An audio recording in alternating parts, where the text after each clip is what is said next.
Sí, doctora, ahora sí. Ya. Esta plataforma está loca. Pensé que era mi computadora, pero no es la computadora. Me tuve que salir de la reunión.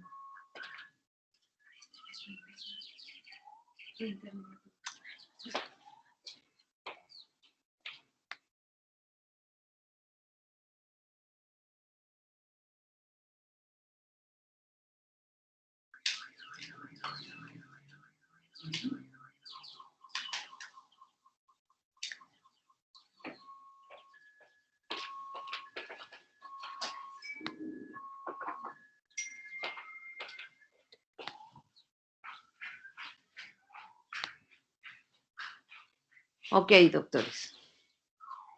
Ahora sí estamos todos de nuevo.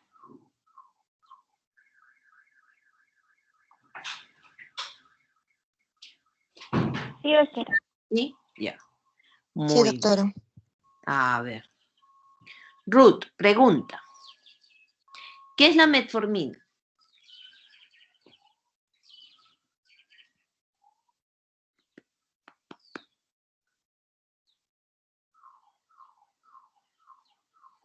Bueno, es un medicamento que nos va a ayudar a controlar la glucosa. ¿Qué más? Mm, Ya estamos en 5º año de medicina.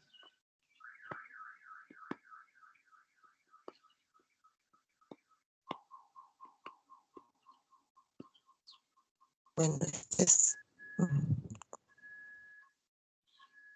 un medicamento antidiabético que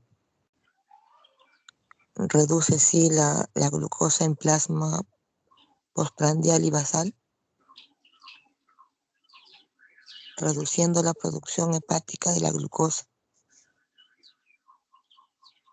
incrementando en el músculo la sensibilidad de la insulina.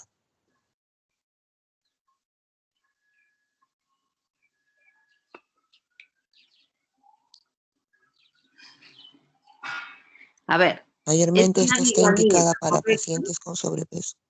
¿Ah? Ya. Es una biguanida que se utiliza para pacientes con diabetes, que se está estudiando para pacientes con prediabetes e incluso para pacientes con obesidad o con sobrepeso o con pacientes que presentan ovario poliquístico.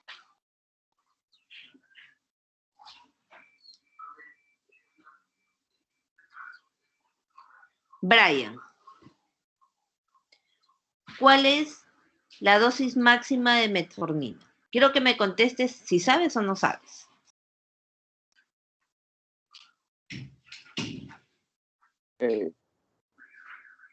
Dosis máxima de metformina. Exacto, no sé. ¿Quién sabe de ustedes? La dosis máxima es 2 gramos, doctora. Puede ser hasta 3 gramos. La gran mayoría considera que la dosis máxima es 2.550, porque es 850 por 3.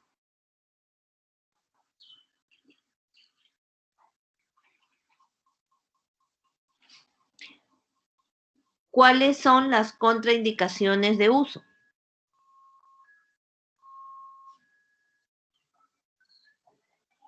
¿Sabemos? ¿Quién sabe?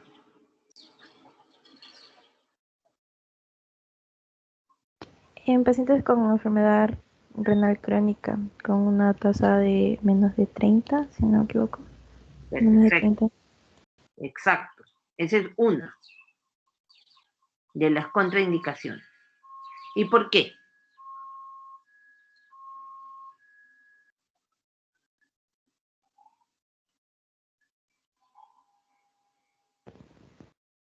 Porque este medicamento tiene su eliminación renal, su eliminación es renal.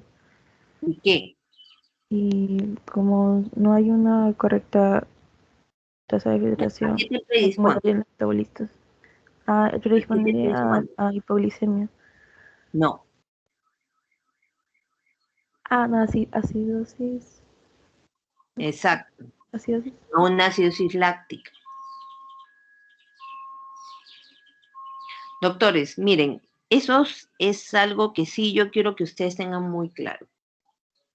Ustedes están en la obligación de leer sobre medicación. Ustedes van a ser médicos.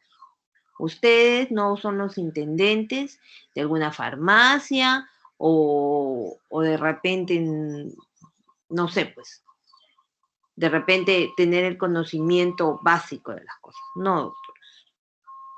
Ustedes van a ser médicos. Ustedes van a ser responsables de la vida de una persona.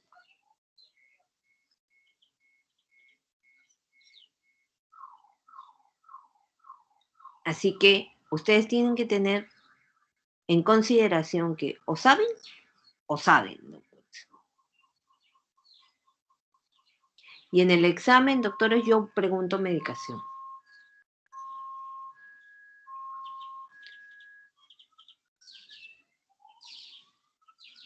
Porque yo sí espero que ustedes revisen sobre medicación. Ustedes ya hicieron endocrino. Yo no entiendo cuál es la justificación para que ustedes no sepan.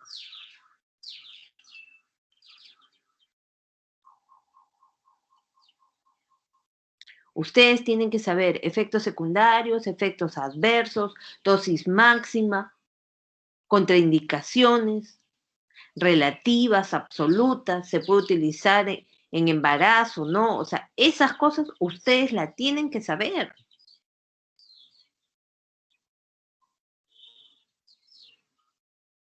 Ustedes están en quinto año de medicina.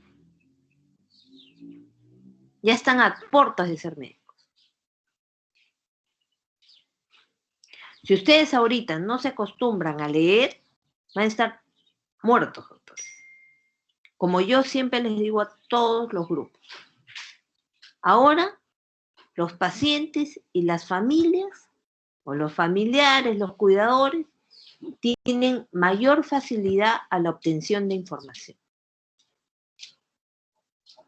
Si ustedes no quieren meterse en problemas, estar en juicios por malpraxis, empiecen a leer. Porque ustedes siempre van a tener algún familiar o algún paciente que les va a querer rebatir acerca de lo que ustedes están indicando o los va a querer juzgar.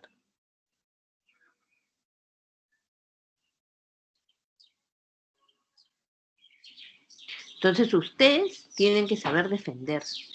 Ustedes tienen que saber por qué le están dando la medicación A y no le están dando la B. O por qué no le dan la C. Si ustedes no leen y solamente empiezan a repetir como loritos, van a estar muertos, doctores. Por eso es que yo siempre he creído que en la medicina, cada persona, cada alumno, tiene que leer.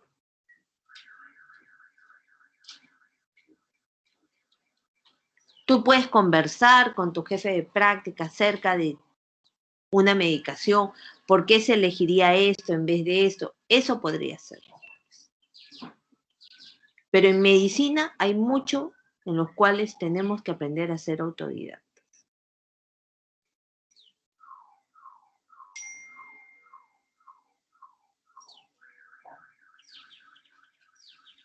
Así que yo espero que esta sea la primera y última vez que yo pregunto sobre medicación, que se supone ustedes ya saben, porque ya han llevado todos estos cursos, doctores. Nosotros en geriatría, nosotros sí les vamos a exigir más, porque se supone que ustedes saben más. Y si no saben, doctores, pues tienen que ponerse al día.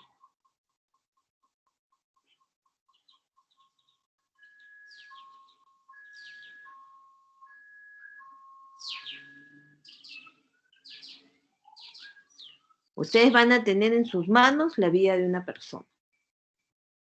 Así que aprendan a ser responsables.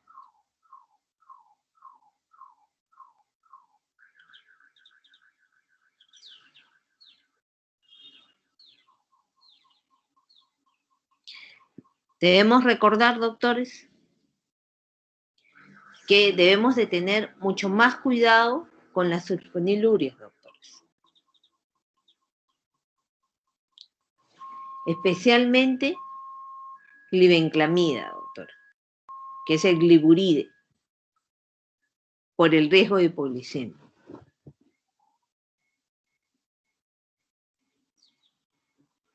Se pueden utilizar glinidas porque tienen una vida media corta y pueden ser utilizadas de manera postprandial en adultos mayores en los cuales tengamos problemas de alimentación, o sea, que se alimenten de manera irregular. Las tiazolinedonas hay que tener mucho más cuidado porque te pueden descompensar la insuficiencia cardíaca, te pueden producir caídas, incluso hay algunas relaciones con cáncer, especialmente de vejiga.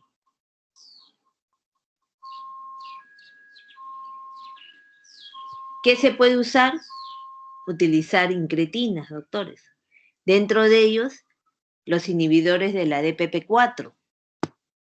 Por ejemplo, sitagliptina, doctores, el Janumet.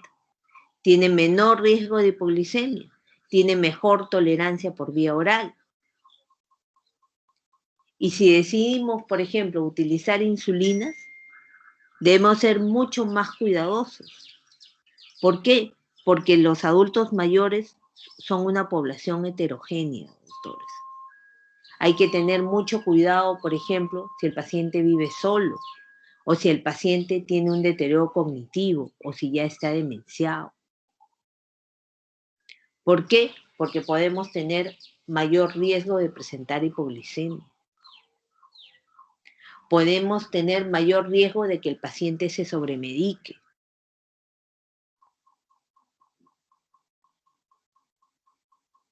Debemos recordar que la hipoglicemia es un factor de riesgo para la demencia, doctores.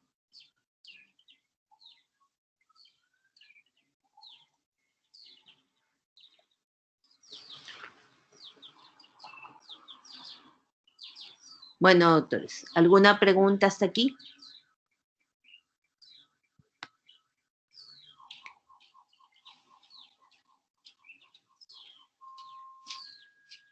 Bueno, no olvidemos, doctores, del autocuidado. Enseñar a los pacientes a hacer sus revisiones y obviamente a los familiares o a los cuidadores acerca de revisar diariamente a los pacientes. Hay que revisarle los pies, especialmente, y en general todo el cuerpo, para buscar la presencia de lesiones o heridas.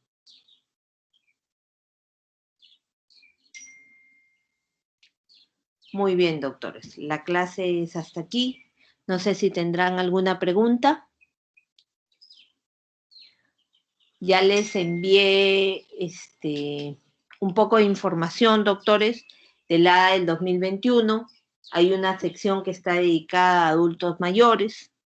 Le pido que la lean, que la revisen concienzudamente, doctores.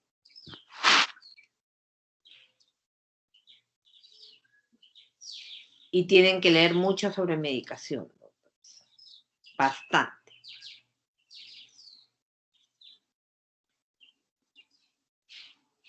¿Alguna pregunta, doctores?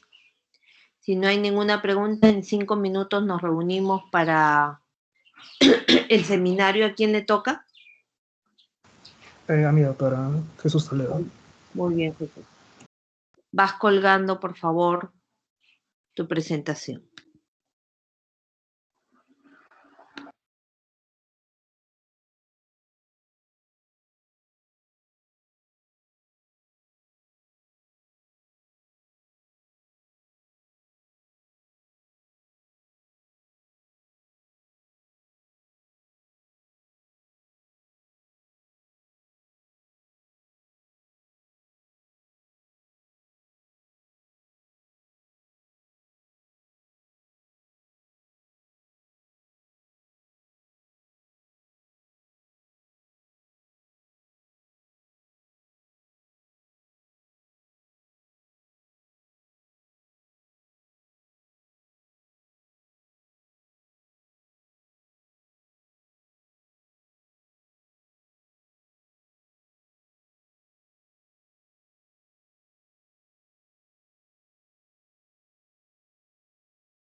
Jesús, muy bien, empezamos.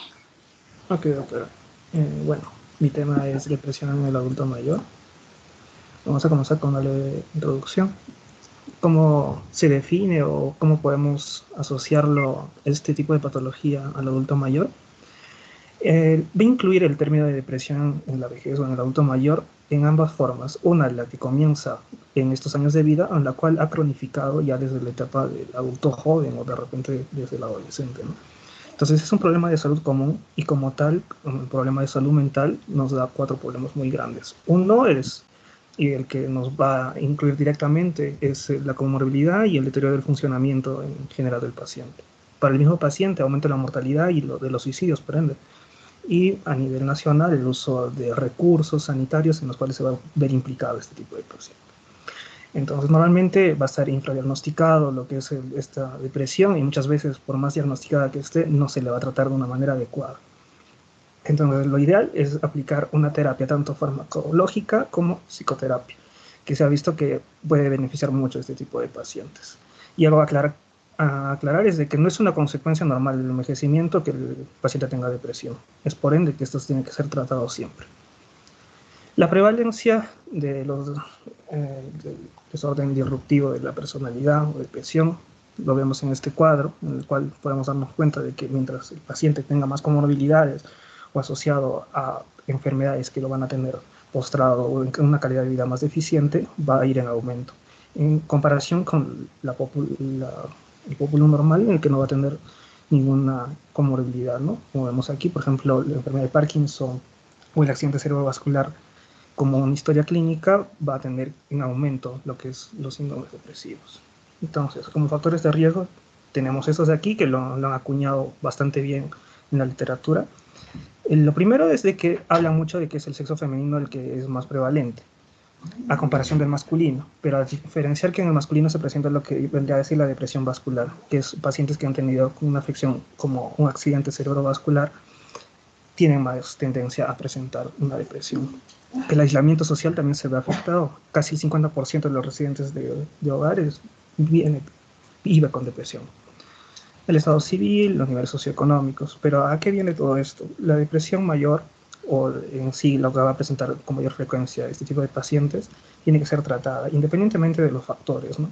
Por eso que el término de depresión reactiva que se daba hace algunos años, que se definía como la depresión por algunos acontecimientos adversos, ya sea la viudez o los recursos económicos del paciente, no tienen que ser evaluados casi de por sí para el tratamiento. Se tiene que evaluar y se tiene que tratar a todos los pacientes. El riesgo de suicidio está a la alza, pero la mayoría de estos datos nos vienen de Estados Unidos, en los cuales se ha visto de que hay una mayor tasa de suicidios y en las cuales los pacientes con menos frecuencia incurren en esta práctica, pero lo que conlleva es de que la mayoría tiene éxito. Quiere decir que en los jóvenes hay muchas tendencias hacia el suicidio, pero casi nunca se cumplen, mientras que en los adultos mayores basta muchas veces el primer episodio de depresión para que tenga éxito y por ende el paciente muera, ¿no? En comparación con Perú, bueno, se ve de que sí está un poco más reducido. De 65 años a más solo hay un 8.2%, que es el estudio más grande que se ha hecho sobre suicidio a nivel etario, desde 2004 al 2013, pero aún así debemos darnos cuenta de que es una gran cantidad, ¿no? Y los factores de riesgo y los factores protectores. Algo a destacar de que en la literatura nos dice de que la mayoría de pacientes que se han suicidado, adultos mayores, lo han hecho en su primer episodio de depresión y antes, en el último mes de vida, habían visto un médico. Entonces nosotros tenemos que estar preparados para ver qué factores están asociados y cómo identificar a un paciente con riesgo de suicidio, ¿no?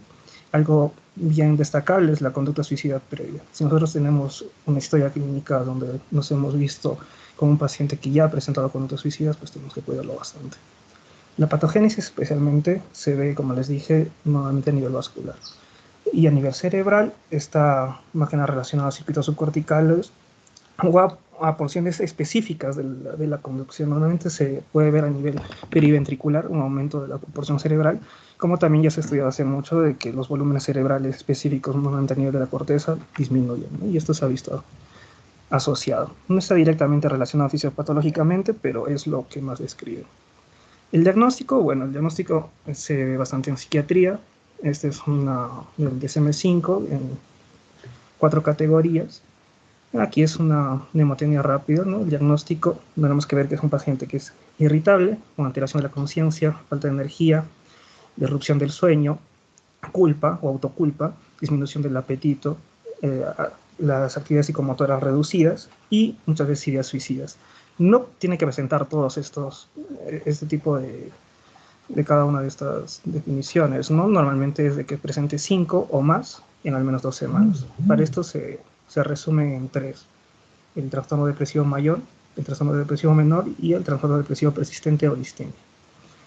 ¿Cómo diferenciamos esto? Normalmente la distimia se caracteriza por la cantidad de años, ¿no? Es un paciente que se caracteriza por más de 2 años con este tipo de características clínicas, mientras que en el depresivo mayor presenta de 5 a 9 de estos criterios, y en el depresivo menor se presentan estos mismos criterios, pero en menos de 2 años, normalmente con 2 semanas de anticipación. Entonces, tenemos que corroborar muy bien qué es esto, ¿no? Pero normalmente este tipo de diagnóstico se hace para un paciente adulto mayor.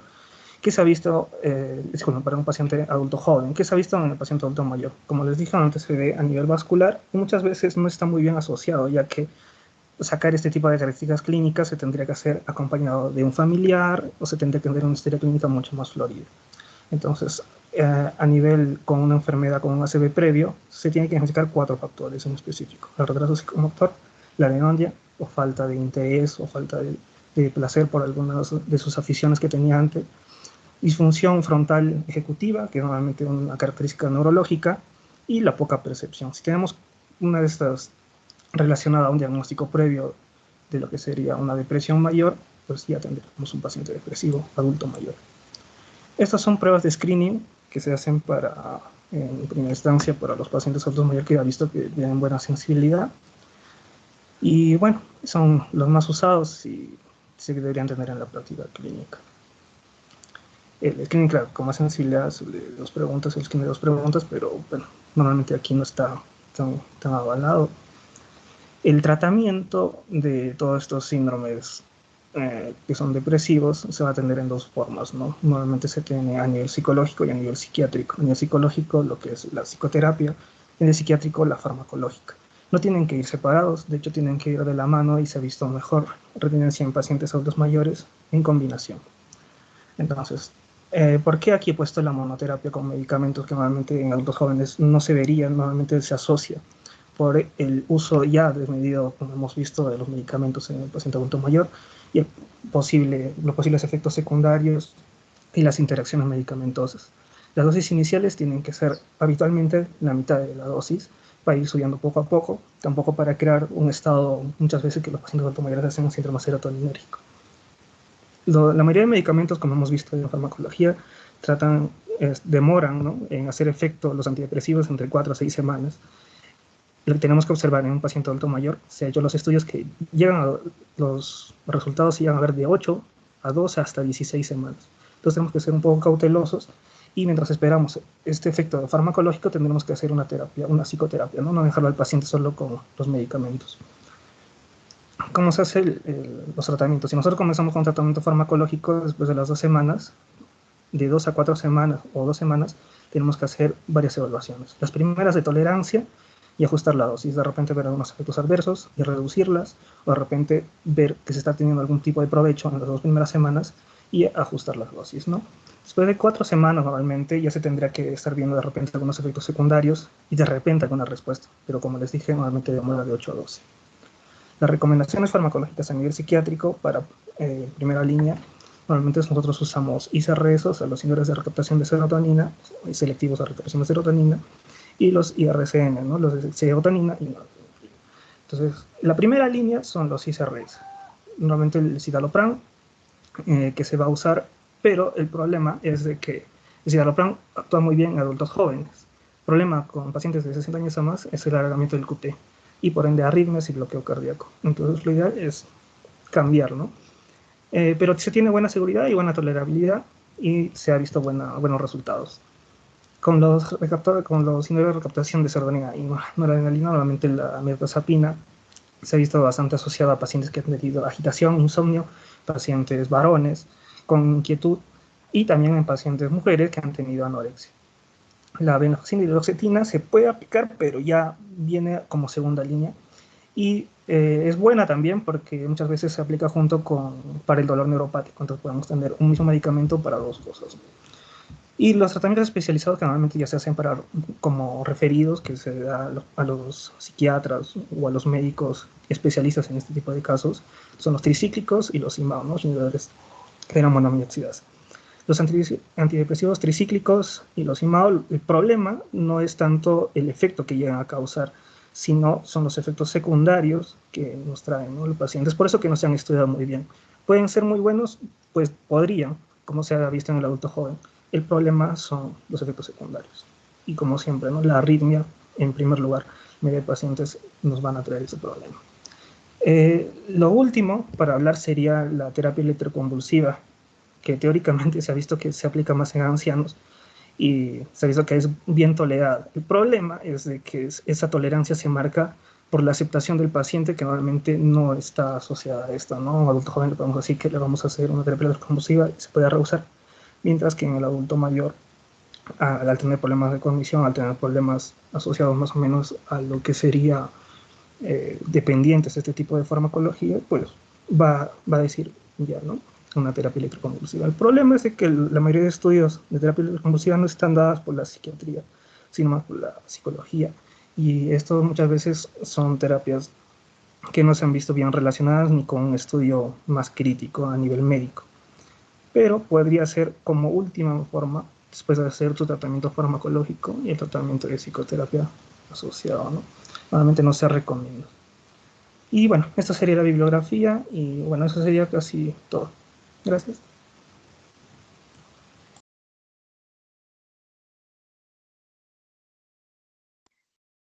Muy bien, doctores. ¿Alguna pregunta?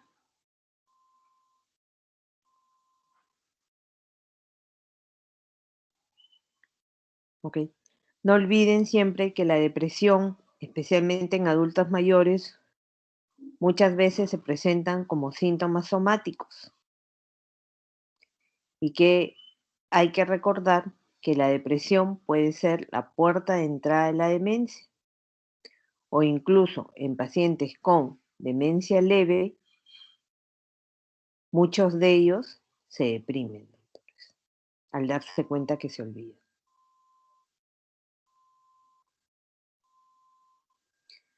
Bueno, doctores, si no hay ninguna pregunta adicional, hasta aquí acabamos y quedamos. Ya, doctores, su clase empieza a las 9, ¿no?